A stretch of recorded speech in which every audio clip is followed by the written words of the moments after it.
जब जनता ने हरा दिया भारतीय जनता पार्टी को, जो पंचायत के चुनाव हुए थे उसमें बुरी तरीके से भारतीय जनता पार्टी हार गई।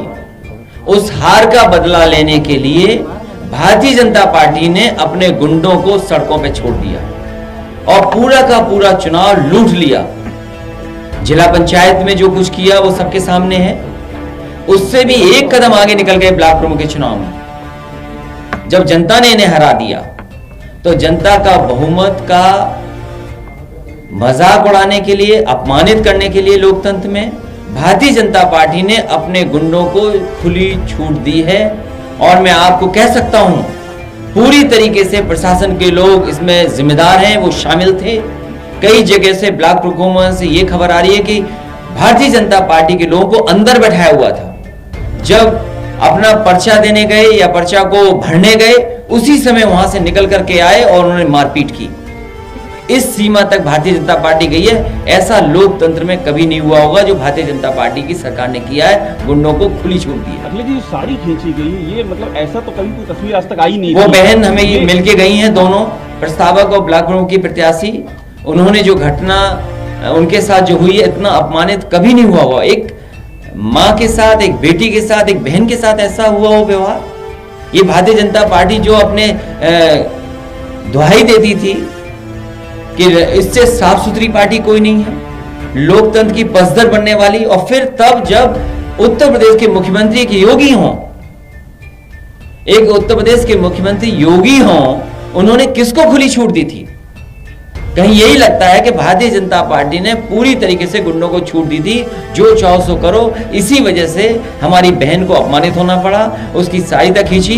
याद रखना, जिन अधिकारियों ने इस तरह का काम किया, उन अधिकारियों का भी हिसाब किताब किया जाएगा समय आने पर। वो महिला बोल सकने की स्थिति में नहीं है। हमने बात की, बड़ा ही शौक में दिख रही है। आपने उनसे बात की, समाजवादी पार्टी आगे क्या करेगी? वो दुखी थी, ये स्वाभाविक है, दुखी तो थी, लेकिन जो उनके साथ घटना हुई वो पूरा बताया उन्होंने। अगले जी एक वीडियो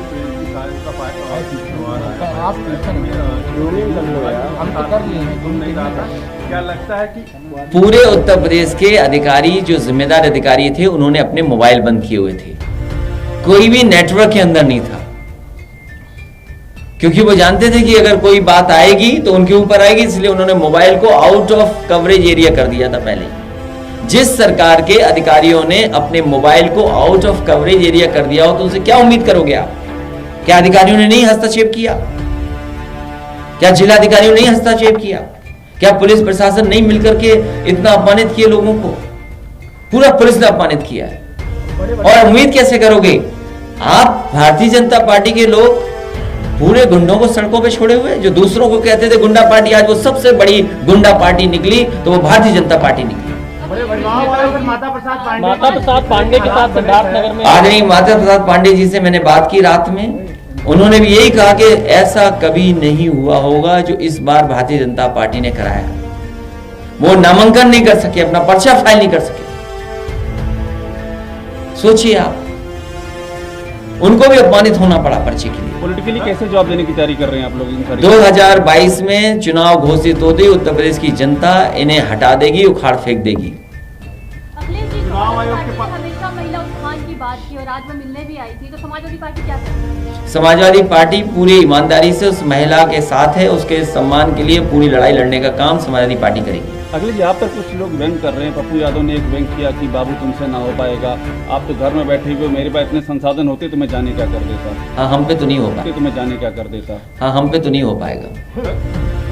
ये बात तो ठीक कह रहे हैं, लेकिन उत्तर प्रदेश की जनता बदलाव चाहती है और बहुत जल्दी आप देखेंगे उत्तर प्रदेश में बदलाव की कैसी लहर चलेगी।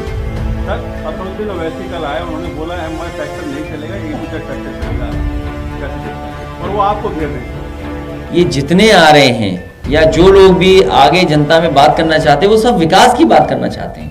आप आधी अधूरी बात मत करिए। आप कहिए कि जो भी दल आ रहा है वो चाहता है कि विकास हो, और अगर विकास किसी ने किया तो समाजवादी पार्टी ने अपना करके दिखाया। लेकिन सवाल यह है कि लोकतंत्र बचेगा तभी तो विकास होगा। जब आपके वोट के अधिकारों को ही छीन लिया जाएगा, अगर आप वोट डालने जाओगे तो वहां पर भारतीय जनता पार्टी के गुंडे पहले ही बैठे मिलेंगे आपको। जिस जिले का डीएम एसपी खुद चुनाव को हराने के लिए बैठा हो तो क्या उम्मीद करोगे उनसे आप? ऐसे अधिकारियों की भी समाजवादी पार्टी सूची बना रही है कि जिन्होंने समाजवादी पार्टी और आम जनता को अपमानित किया है, उनकी भी सूची बन रही है। पर बसपा सुप्रीमो मायावती ने कहा है कि समाजवादी पार्टी की ये आक्रामकता खाली दिखावा है। मैं उनके बारे में कुछ नहीं कहना